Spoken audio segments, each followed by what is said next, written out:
Spiritless Humans by Tom at montauk.net. And this is a different kind of essay than I normally narrate or place on this channel, but I read this essay a couple days ago and I found it very, very interesting. It's based on the idea of simulation theory, matrix, and occultism. If you're into any of those things, I think you'll find this really, really interesting. And here it is. Empty people, puppet people, cardboard cutouts, drones, organic portals, background characters. Why do these terms even exist? Because out of necessity they had to be invented by those who independently noticed the same puzzling phenomenon, one for which there is no official name. Some people seem to be missing something very important inside. While they are not necessarily any less intelligent, successful, or physically healthy as anyone else, they nevertheless show no indication of having any higher components to their consciousness. Over the years, I have received emails from readers who came to this same conclusion. They noticed that some people were strangely one-dimensional and hollow inside. This observation is not hard to miss, but it is easy to rationalize away, especially with modern society being so heavily brainwashed with the politically correct but unrealistic concept that everyone is completely equal in every way, which ignores functional differences due to environmental, genetic, and most importantly, metaphysical factors. Background. The idea of empty people first dawned on me in 1999 after having done much research into sociopaths and psychopaths, their condition being medically known as APD, or antisocial personality disorder. My interest in the subject grew out of having been forced for many years to suffer under someone whom I later learned had all the signs of being a sociopath. Heartless and soulless were descriptive terms, but little did I know just how literally true they were. I had noticed in this person an emptiness behind the eyes and a very shallow conscious essence, which seemed to be at the root of the behaviors I observed. Eventually I realized that this same root condition was present in some others who were not outwardly sociopathic, but whose lack of heart was masked by a well-adapted social exterior. In other words, what psychiatry would diagnose as APD was only the more extreme, criminal, sloppy manifestation of a condition that otherwise expressed itself more widely in a socially acceptable and less incriminating manner.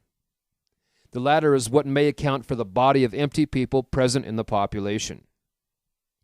But what exactly is missing in them? The answer is clear if we look at their common behaviors and qualities of consciousness. Behavioral and psychic characteristics. Their behavior tends towards being glib, shallow, egotistical, narcissistic, mundane, predatory, and materialistic. Sometimes these traits are camouflaged by a polished social exterior, but anyone with a discerning eye can see through the disguise. They lack individuality, independent thinking, and are strongly biased toward holding a herd mentality. They lack comprehension of anything beyond the material sphere of the five senses, and have no interest in such metaphysical matters except as flashy accessories to boost their social image. They also appear entirely incapable of empathy, soul-searching, and willful self-sacrifice.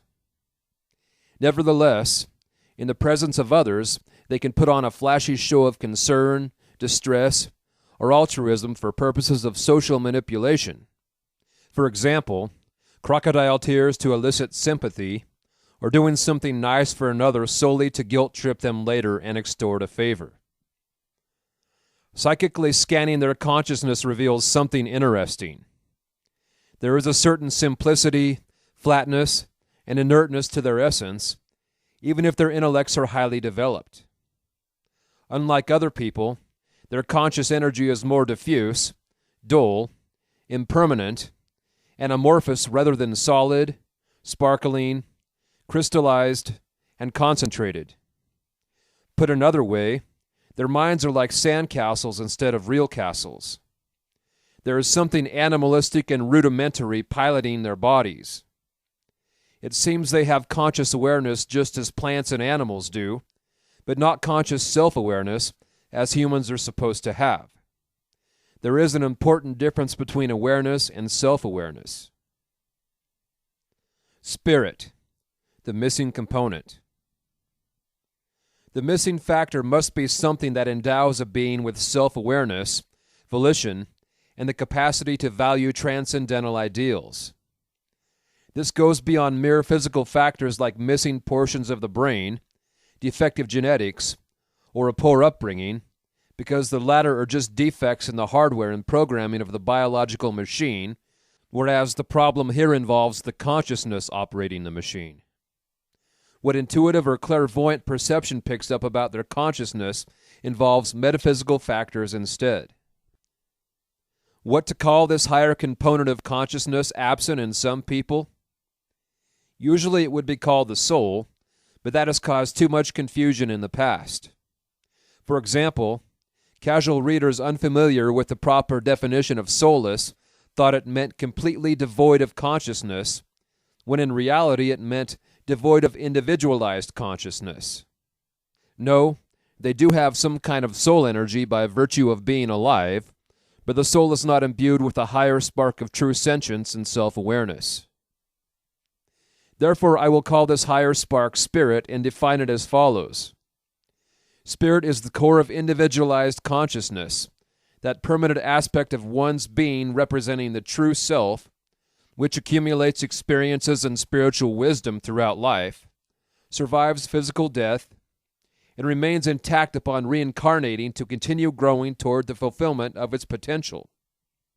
It is the divine God spark, the seed of free will, the holographic fragment of the Creator residing at the very center of your being, the I that is you, the inner conscious observer capable of observing even its own self-observation. It seems not all humans have spirit. Therefore, they have no self-awareness, individuality, wisdom, empathy, creative intelligence, or conscience. What further confirms this hypothesis is that, as will be discussed below, one may observe a total absence of destiny, synchronicity, symbolic dreams, spiritual lessons, soul growth, and karma in their lives. This is to be expected if they have nothing permanent in them that survives death and reincarnates, because only spirit can gain from such things. Without spirit, they are temporary beings whose awareness forms shortly before birth and dissolves shortly after death. And if so, then for them, spiritual life lessons serve no purpose. Karma from past lives does not exist. There is no higher self acting as chaperone, nor would they have genuine interest in anything that serves a purpose beyond their current mortal existence. Therefore, it is to be expected that they be particularly materialistic, worldly, and mundane in their ambitions. Observation confirms this as well. Other components. How can we better understand all this? By understanding the various components and how they combine to make the whole of a being, we can grasp the numerous differences and similarities between spirited and spiritless humans. Aside from spirit, the other components are body and soul. Soul is the non-physical energetic interface between body and spirit. Occultists divide the soul into the etheric and astral bodies. The aforementioned empty people have bodies and souls, but not spirits. In this way, it is clear that they have some kind of conscious energy, but not the permanent core that retains continuity through incarnations. The soul consists of two components, the etheric and astral. The etheric component is a quantum biasing field that keeps the physical body from entropic disintegration. Or to put it more simply, it is life force energy that keeps the body from decaying.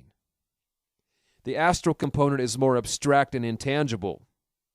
It functions as the seat of consciously experienced feelings and passions. Feelings are not just chemical reactions in the brain, nor are they abstract thoughts in the mind. Rather, they are vivid energies residing somewhere in between, and that buffer zone between the completely physical and completely metaphysical is the astral component of the soul. Body and ego. The body is the biological instrument through which we interact with our physical environment.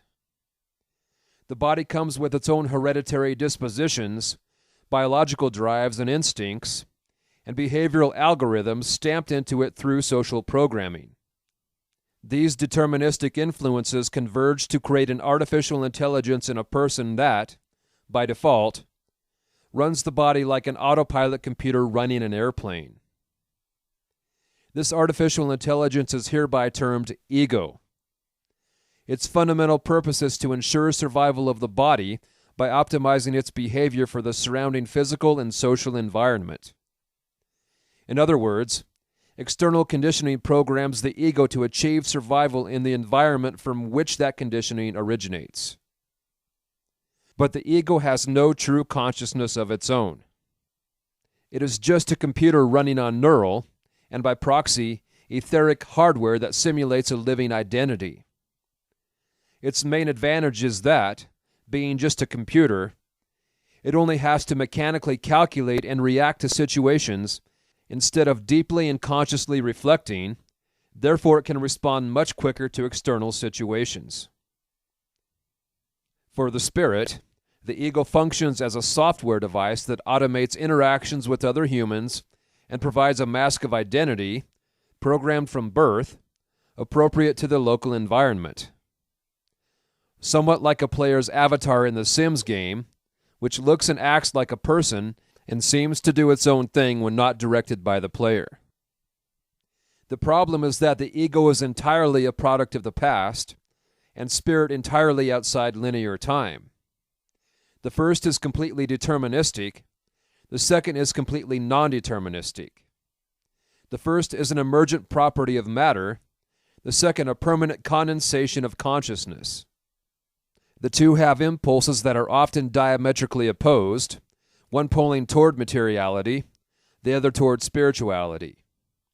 Our daily consciousness, also known as the lower self, is a blending of both, namely the portion of spirit that shines through the mask of ego and identifies with it, analogous to a driver so absorbed in the act of driving that for him the car has become an extension of his body. Physical or spiritual influences upon the soul. Now the soul, in residing between body and spirit and mediating between them, is influenced by both. It takes on its organization and function according to impulses from both spirit and the body. For instance, the astral body would respond both to a chemical drug inducing a feeling of euphoria through the body, and the spirit volitionally invoking a lofty feeling of spiritual joy, although the effects on the astral are not identical. Likewise, the etheric body could have its structure altered by some injury to the physical body, or from some blockage or abnormality in the astral body percolating its influence down to the etheric level. Whatever influences are exerted upon the soul by body and spirit, their effects continue to linger in the soul, like tea continuing to circulate after having been stirred. This is why I said the ego runs on both neural and etheric hardware. Despite originating in the physical, the ego imparts the momentum of its conditioning upon the etheric. Consequences of lacking a spirit. With the preceding in mind, consider what happens when someone has body, ego, and soul, but lacks spirit. First and foremost, their entire makeup would be the result of material influences like genetics and environment. The seat of their apparent intelligence would be the ego. And without the counterweight of spirit, their ego would reign king. Thus, in accordance with the function of ego, such people would be completely dedicated to material and social survival. Notice that people with spirit who are awake to their spiritual impulses often make willful choices that serve no financial, social, or egotistic gains, that go against the expectations of Darwinian evolutionary principles, and that serve only spiritual ends. Such impulses are absent in spiritless people. Thus they are truly optimized for survival in the physical world. Without conscience, empathy, or inner battle between ego and spirit holding them back, they can more quickly and easily succeed in their worldly environments, regardless of the cost to others. To better understand their metaphysical differences, consider what happens to spirited and spiritless people upon physical death. Spirit and soul, nested one inside the other, together leave the physical body. After a while, the etheric component of the soul disintegrates, leaving only spirit nested inside the astral body. The astral body then also disintegrates. The disintegration of etheric and astral bodies, meaning the dissolution or casting away of the soul, is known in Christian esotericism as the second death. The liberated spirit then advances into the afterlife before reincarnating. Reincarnation involves the spirit forming around itself a new soul and then slipping into a new physical body. In sequential reincarnations, what talents, predispositions, and imbalances it has acquired from previous lifetimes influences the new incarnation. In the case of spiritless people, life begins as follows. As the fetal body gestates in the womb, the soul forms for the first time, like beach sand being gathered into the shape of a castle, and joins to the body. This combination produces rudimentary awareness. After being born, such a person becomes nothing more than a product of genetics and environment due to absence of spirit. Without a spiritual counterweight, biological drives and social programming become their primary impulses in life. Upon physical death, their soul evacuates the body, perhaps containing a lingering imprint of the ego, and after some time it disintegrates and is reabsorbed into the lake of energies from which it originally formed. Nothing of their identity survives. For people without spirit, this life is their only one. They form upon entering and dissolve upon leaving. It cannot be otherwise if they lack a core of individualized consciousness. Thus, everything that a spirited person has, due to the continuity of his or her incarnations, is missing in the life of a spiritless person. For example, the spiritless would have no need for life lessons or spiritual learning experiences. What would be the purpose if whatever is gained disappears after death? Therefore, spiritless people are ones who cannot learn spiritual lessons, who cannot profit spiritually from the trials of life, who cannot pass what is gained onto their successive incarnations. And so they have no concern for lessons of humility, empathy, compassion, understanding, or forgiveness. Instead of changing as people through spiritual maturation in life, they only change in the sense of better adapting to life through conditioning. For instance, whereas a spirited person may see the error of his ways and grow humble, a spiritless person would simply learn not to get caught next time. Karma is another metaphysical factor absent in the life of spiritless people. There are many misconceptions about karma, so I will first explain my understanding of it, before showing how its absence affects the life of a spiritless person. Karma, the negative type, is simply a spiritual debt or imbalance acquired upon violating the free will of oneself or another. Violating your own free will happens when you make a choice during an ignorant state, like when identifying with the ego and acting upon its impulses, that violates a choice made during a more spiritually sober state. Upon committing a free will violation, the higher spirit-associated aspect of consciousness regrets the error and makes a commitment to redress it, even if the lower ego-associated aspect tries to ignore this.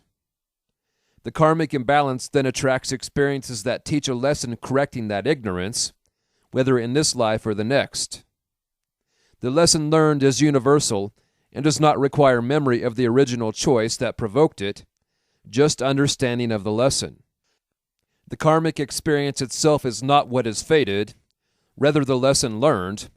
Therefore, karma can sometimes be mitigated through preemptive understanding and forgiveness, without necessarily needing to learn it the hard way through experience. But without spirit, there is no true free will and no true lessons that can be learned.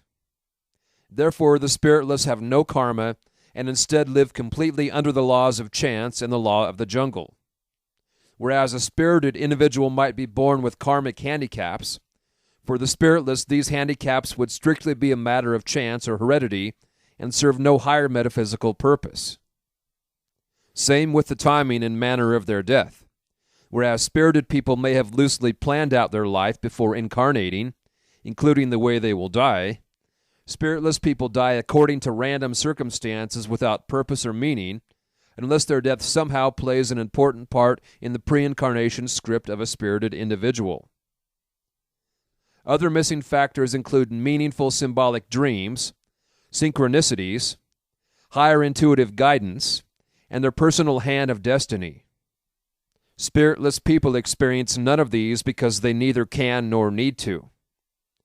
This should be obvious from understanding the role of spirit, but I will elaborate for the sake of clarity.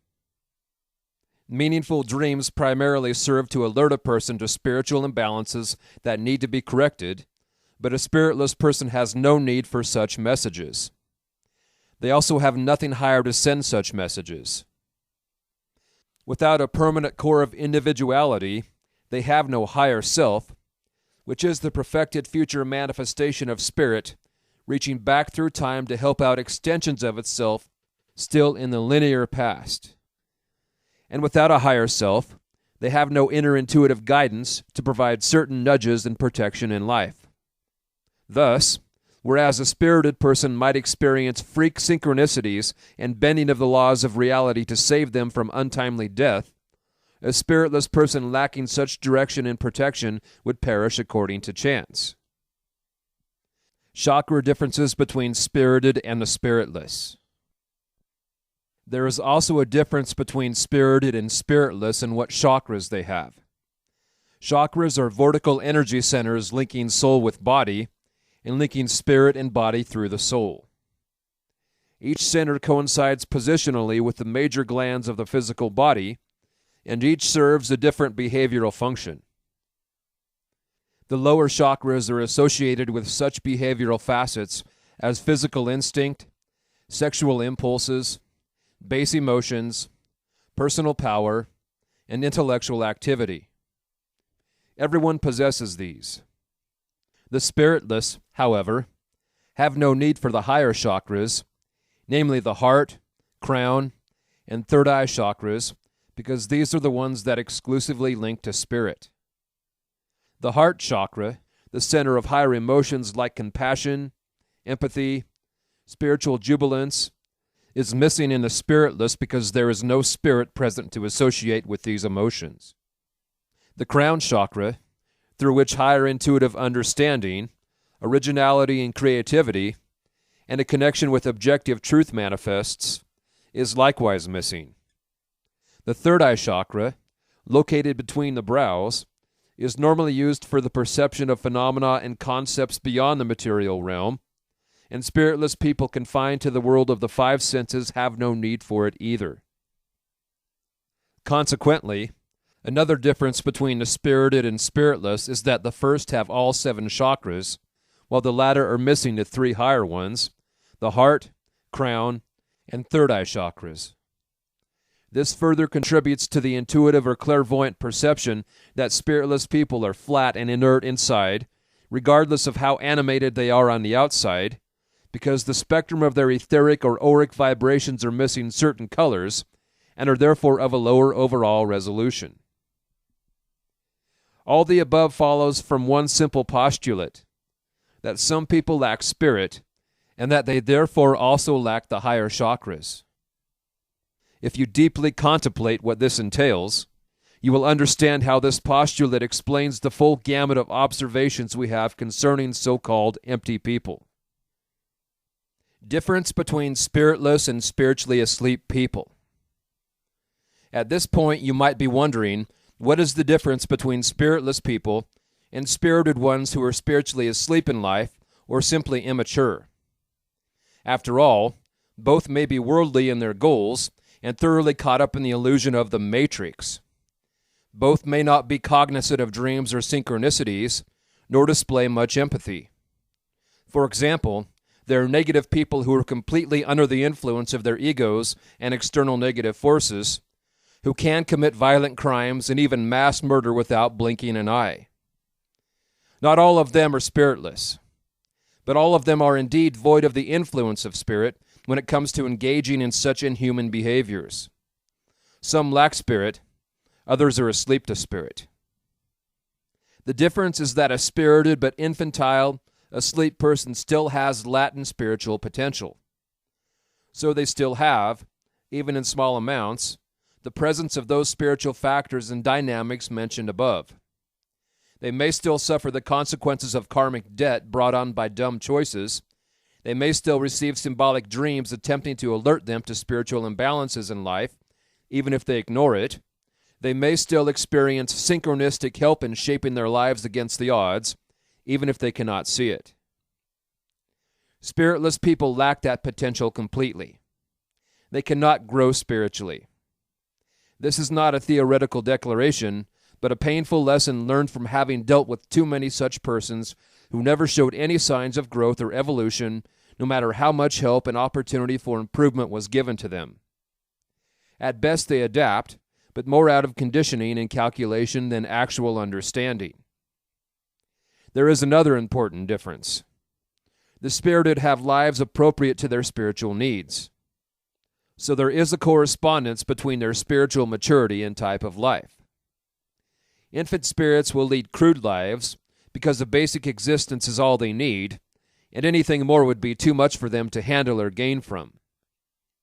Meanwhile, the spiritless live whatever life they are driven into by circumstance and their own cunning, which can mean being a beggar, corporate executive, or famous author, all the same. Without constraints established by spiritual needs, the spiritless have no spiritual limits or curriculums structuring their lives.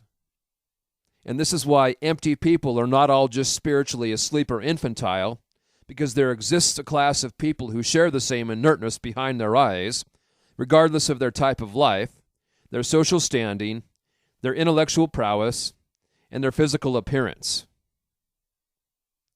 Psychopaths, sociopaths, and narcissists.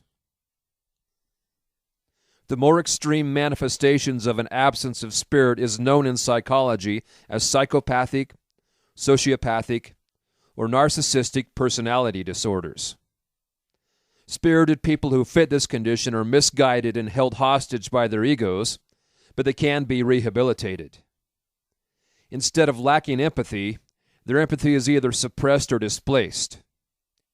These are not true psychopaths, but spirited people with personality disorders. True psychopathy and sociopathy, however, cannot be cured because something is fundamentally flawed at the core of such persons. They lack empathy and remorse altogether, and these qualities cannot be recovered because they were never there to begin with. The incurable nature of psychopathy is an accepted fact in psychology. The cause is believed to be an abnormality in the pain and fear centers of the brain. Even so, without the balancing influence of spirit, such abnormalities would introduce unchecked errors into the programming of the ego, which then runs rampant to the point of coming to the attention of the legal and medical systems. What the medical system can diagnose is only the extreme and sloppy manifestation of a condition that is more widespread throughout the population.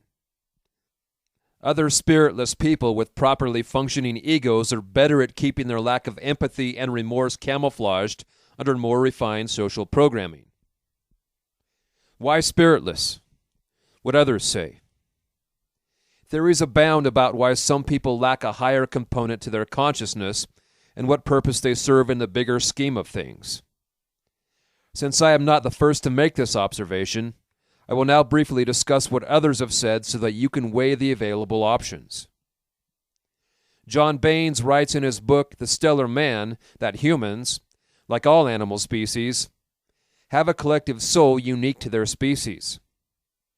This collective unconscious exerts a de-individualizing influence on humans, nudging them toward mob mentality, herd mentality, and following the crowd. Rupert Sheldrake would call this the human morphogenetic field. People who have not developed their own conscious individuality are mere automatons, following the soporific influence of the collective unconscious, as though they were extensions of a hive mind. The goal of esoteric training is to split away from the herd, to develop one's own volition, and thereby become a free being. Rudolf Steiner voiced similar sentiments. His foundational work, The Philosophy of Freedom, addressed this problem. Steiner said that as long as humans obey external authority, their own biological instincts, or the animalistic parts of themselves in common with the rest of humanity, they are not free beings. Freedom comes from choosing based on intuitive understanding of what each option entails and what it means. This act of free will requires introspection and spiritual acumen to act from a place of true understanding. Steiner acknowledged that not everyone introspects to the degree necessary to make intelligent free will choices. In private discussions, Steiner went even further. Dr. Steiner, that little girl, LK, in the first grade, must have something really very wrong inside. There is not much we can do. Such cases are increasing in which children are born with a human form, but are not really human beings in relation to their highest I. Instead, they are filled with beings that do not belong to the human class. Quite a number of people have been born since the 90s without an I, that is, they are not reincarnated, but are human forms filled with a sort of natural demon. There are quite a large number of older people going around who are not actually human beings, but are only natural. They are human beings only in regard to their form. We cannot, however, create a school for demons. A teacher. How is that possible? Dr. Steiner. Cosmic error is certainly not impossible. The relationships of individuals coming into earthly existence have long been determined. There are also generations in which individuals have no desire to come into earthly existence and be connected with physicality, or immediately leave at the very beginning. In such cases, other beings that are not quite suited step in. This is something that is now quite common, that human beings go around without an I. They're actually not human beings, but only have a human form. They are beings like nature spirits, which we do not recognize as such because they go around in a human form. They're also quite different from human beings in regard to everything spiritual. They can, for example, never remember such things as sentences. They have a memory only for words, not for sentences. The riddle of life is not so simple. When such a being dies, it returns to nature from which it came. The corpse decays, but there is no real dissolution of the etheric body, and the natural being returns to nature. It is also possible that something like an automaton could occur. The entire human organism exists, and it might be possible to automate the brain and develop a kind of pseudo-morality. I do not like to talk about such things, since we have often been attacked even without them. Imagine what people would say if they heard that we say that there are people who are not human beings. Nevertheless, these are facts. Our culture would not be in such a decline if people felt more strongly that a number of people are going around who, because they are completely ruthless, have become something that is not human, but instead are demons in human form. G.I. Gurdjieff spoke along the same lines. His lectures in Views from the Real World summarize his position. Humans are born as blank slates, as biological machines without self-awareness. At some point in life, a person either develops an I or branches onto the opposite path toward further mechanization and decay. So according to Gurdjieff, empty people are those who have never developed their self-awareness as they should have, but we all start out on equal footing. I don't believe this to be true, because there are infants and children who clearly have high sentience behind their eyes and expected behaviors of self-awareness, while other infants and children lack it, which suggests the factor of reincarnation in some people and complete absence of spirit, including the potential for spirit in other people. Boris Moraviev has written on the subject of spiritless people most extensively. See his 3 volumes of the Gnosis series, particularly the 2nd and 3rd volumes. His approach is based on esoteric Christianity, and thus it quotes heavily from Scripture while bearing much in common with the Fourth Way tradition of Gurdjieff, which itself seems to trace back to sophistic teachings. According to Moraviev's interpretation of the book of Genesis, there existed humans before Adam and Eve, but that only Adam and by proxy Eve and her descendants received the breath of spirit from God. Thus nowadays there exist 2 mingling subraces of humans, the pre-Adamics without spirit, and the Adamics who have it. Moraviev explains that pre-Adamics serve the purpose of harvesting energy from Adamics as part of the cosmic food chain.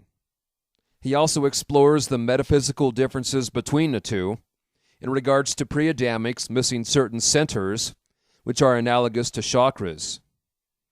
Moraviev believes the pre-Adamics have a group soul unique to their collective, and that only after further eons of evolution will their collective soul differentiate into individual spirits like what the Adamics already have. The Corpus Hermeticum, a famous Hermetic and Gnostic text written almost 2,000 years ago, likewise states that not all humans have the spark of divine reason, termed nous, active within them, and that without nous a human is more like an irrational creature, animal, in his motivations, limited perception, and way of life. One would have to read the entire text to understand this in proper context. See the English translation titled The Way of Hermes, New Translations of the Corpus Hermeticum, Inner Traditions, 2000. Lastly, the Cassiopean transcripts address the works of Moraviev and provide some key insights on the matter at hand. The channeling source claims that some people are empty portals for other intelligences to work through, that they have uniform auras among them, lack the higher chakras, can be very skilled at mimicking souled, spirited people by reflecting back their own soul energy, and that ultimately they serve as conduits from which our energy can be siphoned for collection by negative, hyperdimensional beings. All this is in line with my observations and the writings of Moraviev and Gurdjieff, except a bit more realistic than the viewpoints of those 2 traditionalists. Whereas John Bain says some humans are extensions of the human collective soul, the Cassiopeans say they are instead extensions of particular animal group souls. They say such so-called organic portals serve as a bridge between the human and animal kingdom, helping to transfer higher human energies to these animal group souls to accelerate their evolution, but that their function has been hijacked by higher negative forces for their own energy harvesting use. So what I am saying in this article is not without precedent. I merely made the observation of empty people independently in 1999 to 2001, and then cycled through various personal speculations and existing theories before settling on the current one explained in this article. I believe there are several ways in which people end up spiritless. Some are born that way because no spirit ever took root, just like theater seats that remain empty because no one bought tickets for them. Others may have started out with spirit, but had it depart at some point in life. It could have evacuated through abuse or sudden extreme trauma, or evaporated gradually from decades of soul-killing routine. Not everyone who dies necessarily drops dead. People can go on existing as hollow shells, as echoes of their former selves, now void of the spirit that once gave them spark. There are other darker phenomena like dead people getting reanimated by aliens with advanced technology, human clones, and other types of artificial humanoids that would lack spirit, but these are relatively rare and therefore not worth discussing in this article. See instead my article on Human Simulacra. Here I speak mainly of a larger sector of the population who naturally lack spirit, who always have throughout history, and who by virtue of their predatory and worldly natures have gravitated toward the top of the social, economic, and political hierarchies and made the world antagonistic toward spiritual impulses. The benefits of understanding. As you can see, this idea that some people lack spirit explains much about the robotic, animalistic, predatory side of humanity. So many of us are under the false assumption that we are all the same inside, that if we walked in another's shoes, we would fully understand their motivations. But not all inhuman acts trace back to mere environmental variables. There are cases where, even if we put ourselves in their place, we would not act the same. That is because the cause of their motivations is not environmental, but metaphysical, the absence of spirit, and the supreme reign of ego. Those who ignore the possibility of spiritless people will continue to shake their heads in frustration at behaviors they simply cannot compute and must either ignore or rationalize away. When dealing with a spiritless psychopath, for instance, such individuals are easily deceived and manipulated. Only after getting burned again and again do they realize some humans are a different kind of animal, that some humans are not remediable because they are acting fully and healthily in accordance with their spiritless predatory nature. This is especially true of the psychopathic elite who run this prison planet. They cannot be rehabilitated, made to see the error of their ways, or convinced through appeals to empathy. Caution and conclusion. It would be unwise, however, to look down upon the spiritless with contempt. They are what they are, living their lives in accordance with their makeup. They should be handled no differently from how one handles a wild animal that acts according to its feral nature. It is only by trying to hold the spiritless up to higher spiritual standards that frustration sets in. Without expecting too much of them, and by understanding why they behave as they do, frustration gives way to calm insight. Nor is it worth going out of your way to try and spot who is spiritless, because in ambiguous cases you will likely err on the side of paranoia. Since spiritless behaviors form a subset of the behaviors of spirited people, only the behaviors unique to spirited people can allow quick and certain identification, and then only of who is definitely spirited. Spotting only works for picking out who is truly spirited, which happens most easily with a spirited individual on your wavelength. You will sense the life in their eyes, the clear and unique energy behind their words, and the originality and independence behind their thought processes. And that ends Spiritless Humans by Tom at montauk.net. FYI, there's a link in the description to this article where you can find some more information, questions and answers, etc. Thank you for listening.